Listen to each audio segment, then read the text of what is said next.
We come to the last session of Brahmasutras as we go line by line.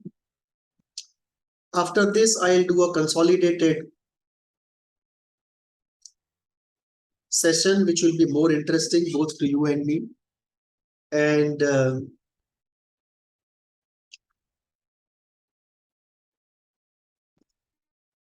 we said Brahmasutra book is into 4 chapters, 4 parts.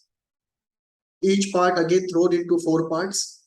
But the 4 major parts are the Samanvay, Avirodha, Sadhan, and Phal. And now we will be doing the Phal part, the result. What is the result that we get?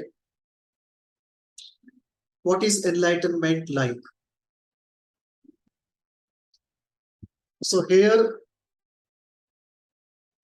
the enlightenment that Brahma Sutra talks about is the enlightenment of Advaita Vedanta,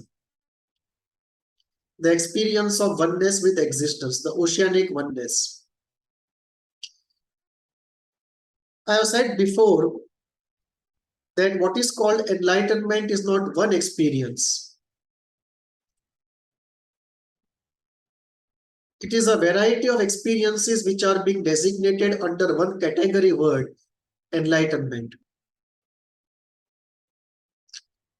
And I have described how different schools describe enlightenment in different ways.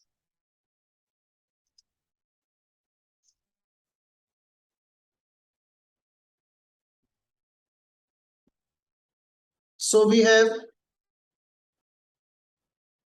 the state of stillness, the state of no thought, the state of kaivalya, pure consciousness, the state of nirvana, the state of experience of the psychic being, and the state of oneness with existence, all referred to as a state of enlightenment. We are still far from answering the question whether all of them are equal, whether one is better than the other, whether all of them are necessary. Why should one person go towards one particular state naturally and not to some other state? Why should such a program of life be of that individual? And if, like Sri Aurobindo says, 4 experiences are necessary in his integral yoga, then what can be combinations of experiences that can be deemed to be necessary on different paths of enlightenment? Sri Aurobindo is very clear: state of no thought, experience of psychic, experience of oneness with existence, and bringing down higher states of consciousness into our physical being and making what otherwise seems to be a temporary ascent as our natural condition.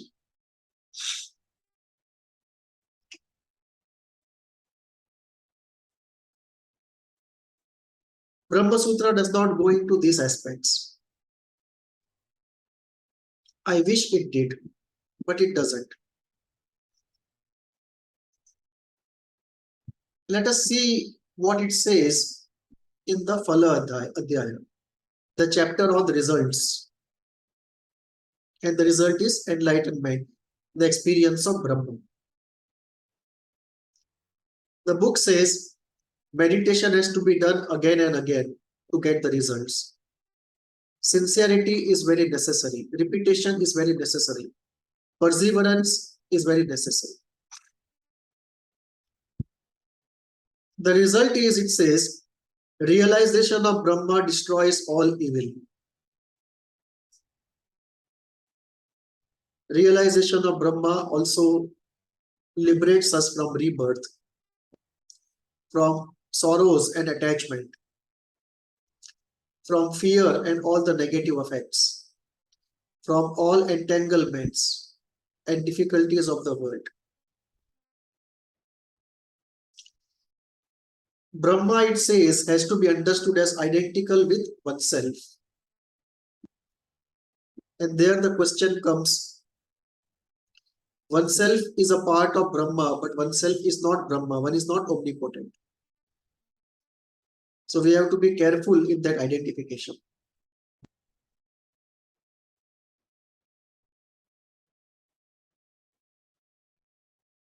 The book says some people approach Brahma first using a symbol and then finally drop that symbol. And the book then refers to Sthita Prajna definition of Bhagavad Gita, which is a much better definition of a liberated person, an enlightened person, than just saying realization of Brahman. So it brings in the experience of Sthita Prajna, it brings in the definition of Kaivalya, and then says these experiences and knowing of Brahma, all of them are one, and it leads to freedom from rebirth. And what do you gain as a result? You gain freedom, bliss, peace, lightness, clarity, ease, happiness.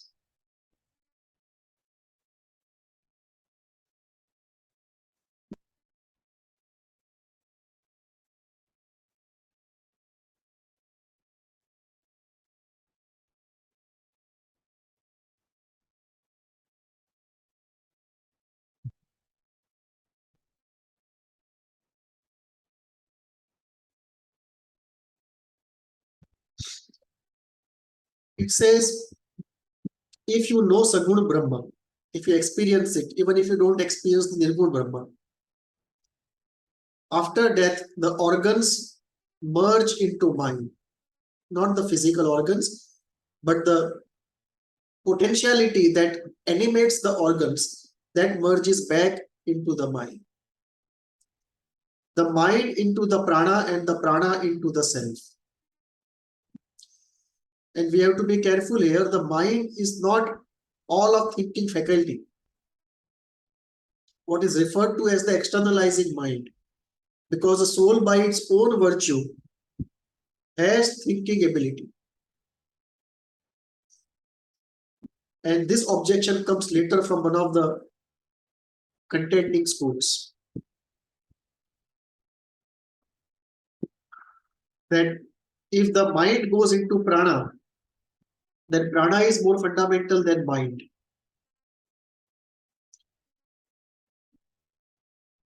Which is difficult to defend. So here we have to read the mind to mean the potentialities of the externalizing mind. The memories and the essentialities of the externalizing mind. And he says, for somebody who has experienced Saguna Brahma, the soul comes to the heart region, the heart, the center of the chest, and from there goes through Sushumna. Sushumna is a central pranic channel. Through that, the soul goes out. In an ordinary person, it can go from any opening, but for somebody who has experienced Saguna Brahma, the soul, as it exits the body, first comes to the heart center, I mean the chest center, and in the center of the chest center, from there through the Sushumna Nadi, it goes out. And it says, in the heart center, there are 101 nadis, out of which 101st nadi, one nadi, goes to the Sahasrara, the crown center, and from there it leads to liberation. The other 100, they are not the paths of liberation. And therefore, the 101 number is a very important number in Hindu spirituality. The book then talks about different Upanishads, how they mention differently the journey after death. And the book says, if you use symbols for meditation, if you experience Sagun Brahma or Nirgun Brahma, whatever be the goal, whatever attainment you have done, that will inform your rewards and your meditations. Meditation for Sagur Brahma are different. Meditations for Nirgun Brahma are different. Reward for experiencing, attaining Sagur Brahma is different. Reward for attaining Nirgun Brahma is different. And if you use symbols, meditations proper to the symbol use, as well as what it would lead to as a reward, is different. A released soul, a realized soul, is in a difficult, not difficult, it is in a paradoxical, not paradoxical, it's in a non, it's in a special situation. A liberated soul, a released soul is in a special situation. It is merged with the Brahma, yet it is not the Brahma. It is not omnipotent, but it is merged into Brahma. Because it's a condition in which, for most people, they are not active in the world. Very few can be in the Brahma and yet be active in the world. And even in those situations, the limitations of the world apply to them also. No human individual is omnipotent. The book then goes into qualities of a released soul, a liberated soul. We did that before. Peaceful, blissful, light, all knowing, all good. And it says, upon liberation, the soul regains itself, fully removing the coverings. And there is a debate that is knowing a innate characteristic of soul, or is mind an acquisition? Is there something called only pure consciousness, or is it what we call pure consciousness plus intelligence? And if it is pure consciousness, can it know something? Or is it that only when it is plus intelligence, the knowing function starts functioning?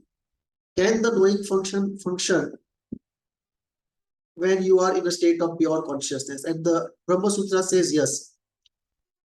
Pure consciousness not only has the characteristic of being conscious, it has a characteristic of knowing, a characteristic of feeling, a characteristic of awareness, and a characteristic of bliss. These characteristics are innate, inseparable from pure consciousness. This is what we are in our purest form.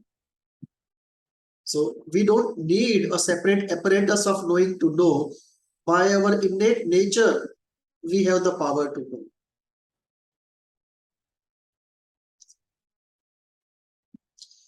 The book then goes into, is only will enough, or is it will and grace necessary to be released? And the book naturally says will and grace.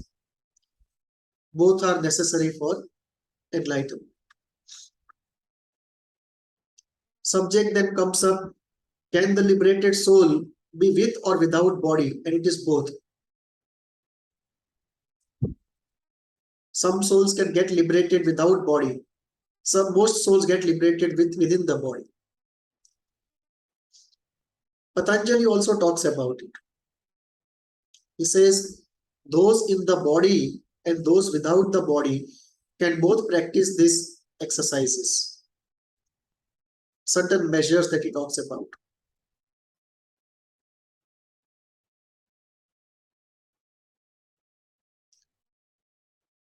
So the sadhana or the spiritual process happens both with body or without body. With the body, we are told it accelerates and is far more effective than without the body. And that's why the souls take up the body. Sadhana done with the body is accelerated sadhana. That is what we are told.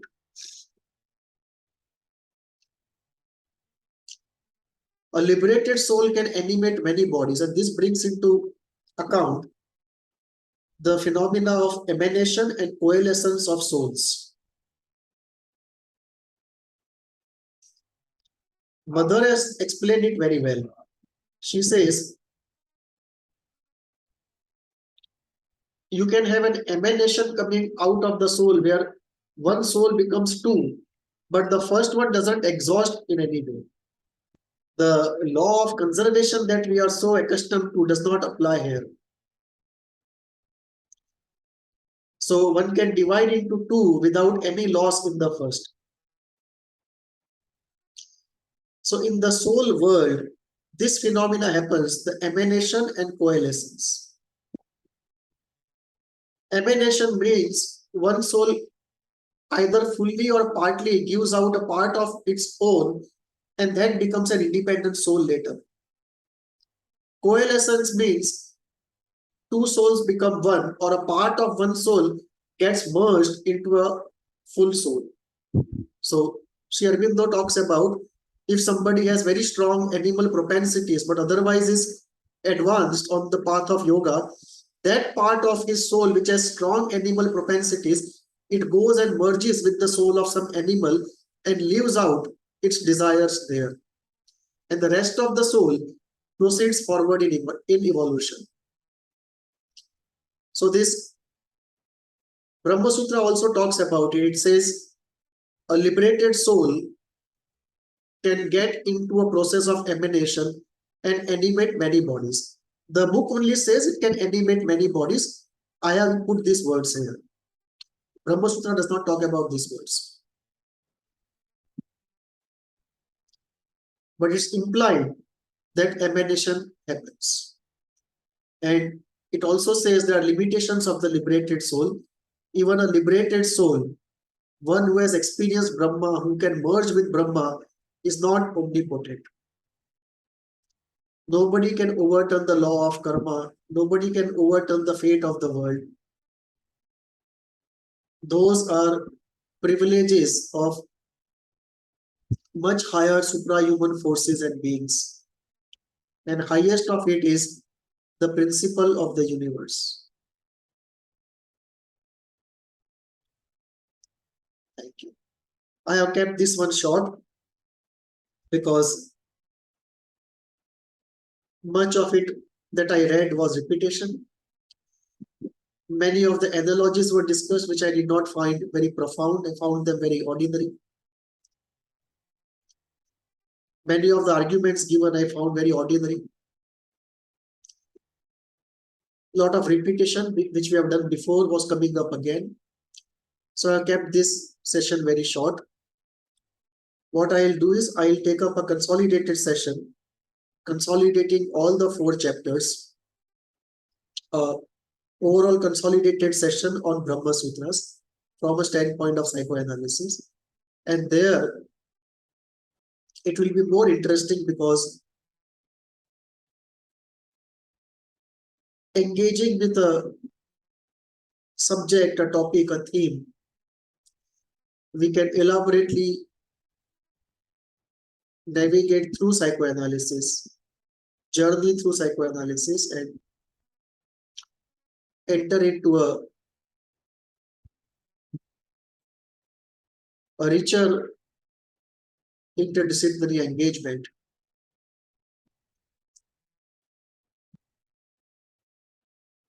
It will be more interesting. I have seen generally line by line engagement with spiritual books, or particularly of the type that we are engaged with Yoga Sutras, Brahma Sutras. It can be both heavy and boring, at times very monotonous because of repetitions. Consolidated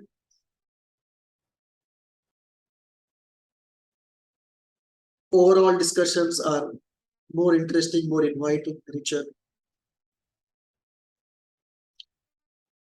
But since we have to do line by line in this series, we do it. So apart from what we ought to do, I'll do a consolidated session. And next year onwards, I will start with a colloquial engagement with all these subjects, with which we are dealing with presently technically. So it will be easier everyday language, more spicy, more entertaining, more relishable. For the present, we are doing the more demanding work. Thank you.